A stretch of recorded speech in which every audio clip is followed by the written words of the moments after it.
না আপনি লুঙ্গি পরছেন না জাঙ্গিয়া পরে আছেন ভিতরে, সেটা নিয়ে তো আমি চিন্তা করছি না। আপনার প্যান্টের নিচে কি আছে সেটা নিয়ে তো আমি ভাবছি না। আপনি ভাবছেন কেন?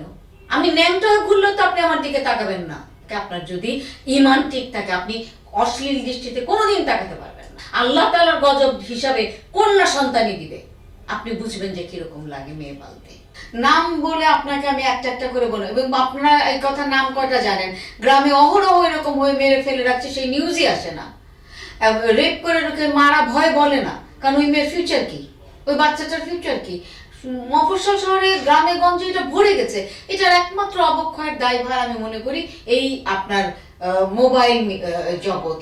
যতদিন বাংলাদেশে মোবাইল একটা এক্সপেন্সিভ ব্যাপার ছিল ততদিন এত অবক্ষয় হয় নাই। আপনারা 1200 টাকার মোবাইল দিয়েছেন মানুষের হাতে, 900 টাকার মোবাইল দিচ্ছেন হাতে। তারপরে যে একটু ওইটা ব্যবহার শিখছে সে 1500-3000 টাকা দিয়ে সেকেন্ড হ্যান্ড চুরির মোবাইল কিনে ফেলেছে, টাচ ফোন। সে স্ক্রিনে তার, এবং আপনি কি জানেন যে আমরা এতটা টেকনিক্যাল জিনিস জানি না, আমরা এত বেশি এই নেটের ব্যাপারে বা ফোনের ব্যাপারে যতটা বলতে স্কিল না, তার থেকে অধিক ওরা লেখাপড়া জানে না, কিন্তু কিভাবে ইমো খুলতে হবে, কিভাবে অমুক খুলতে হবে, কোনটা খুললে ভিডিও দেখতে পারবে, দে নোজ এভরিথিং। মানে তাদের ট্যালেন্টটা তারা নোংরা জায়গায় লাগাচ্ছে, এটা একটা আসক্তি। এই আসক্তিতে আমাদের পুরো সমাজটা পড়ে গেছে।